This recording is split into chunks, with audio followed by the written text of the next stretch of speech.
We're differentiating and simplifying the numerator for this quotient function. So I'll start by writing the quotient rule first. Quotient rule. If you want to find the derivative of that q function, q prime of x, then we have to square the original denominator. So we're going to do this trinomial squared in the bottom of the fraction. And on top of the fraction, you'll do g times f prime minus f times g prime. Okay, so that's the quotient rule that I'll be using to differentiate this function. But let me write down all the pieces of this quotient rule on the side, okay? So what I mean by f is what's on top of the fraction, this right there. So f is 4x minus 2. What's the derivative of that? Well, derivative of 4x is just 4, and derivative of negative 2 is just 0, so f prime is just 4. All right, what I mean by g is what's in the bottom of the fraction, that right there. So I write down g is x squared minus 2x plus 5. And let's take the derivative of that. Derivative of x squared is 2x. And derivative of negative 2x is just negative 2. And derivative of plus 5, that gives us 0. So that's it for this, okay? So we have 4 pieces, f, f prime, g, g prime. So let's do that quotient rule now, okay? Let's do that quotient rule. These are my pieces that I need to plug in. So q prime equals, so it's going to be a big fraction. In the bottom of the fraction, I need to square the original denominator. So that's g right there. So I'm going to write that down and I'll put a square in the bottom like this. Parenthesis, x squared minus 2x plus 5. So I'm done with the denominator. Okay, now let's go to the top of the fraction. The top of the fraction starts with g. Oh, g, we know what that is. G is this black trinomial. So I'm going to write that down first. Parenthesis, x squared minus 2x plus 5. And then this is getting multiplied by f prime. What's f prime? F prime is just 4.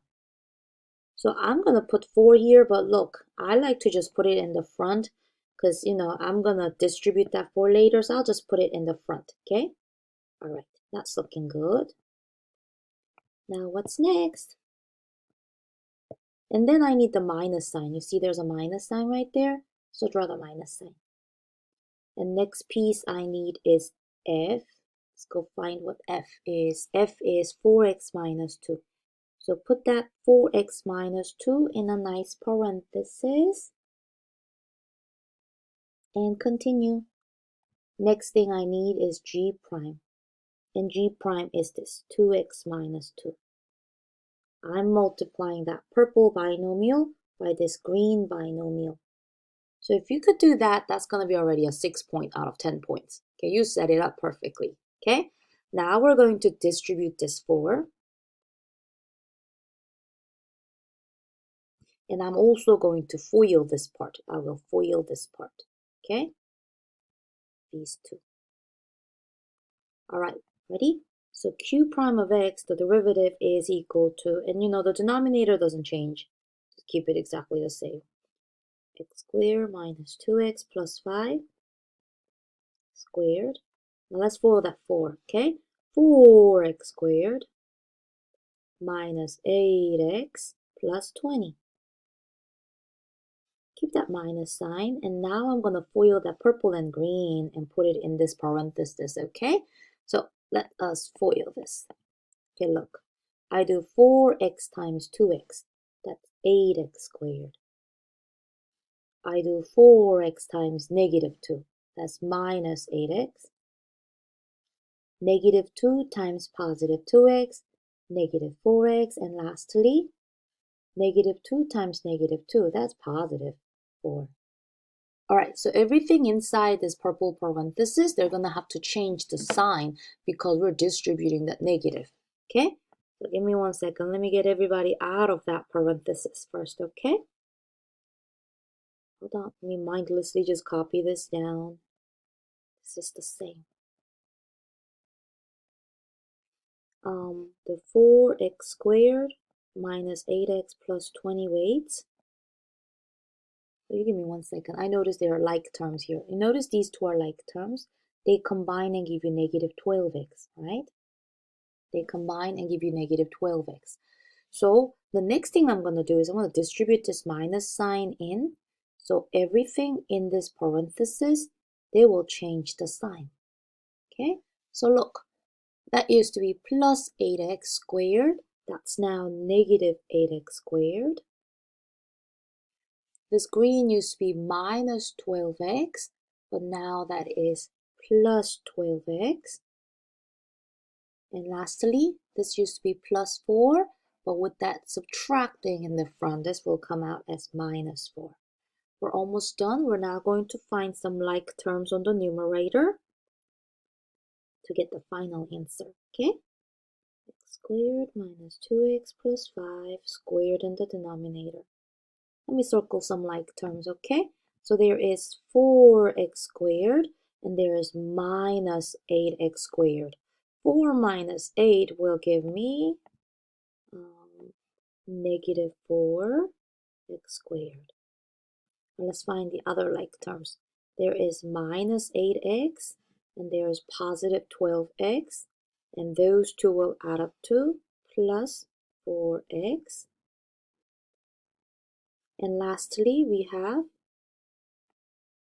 this positive 20 and negative 4, so that will give me plus 16.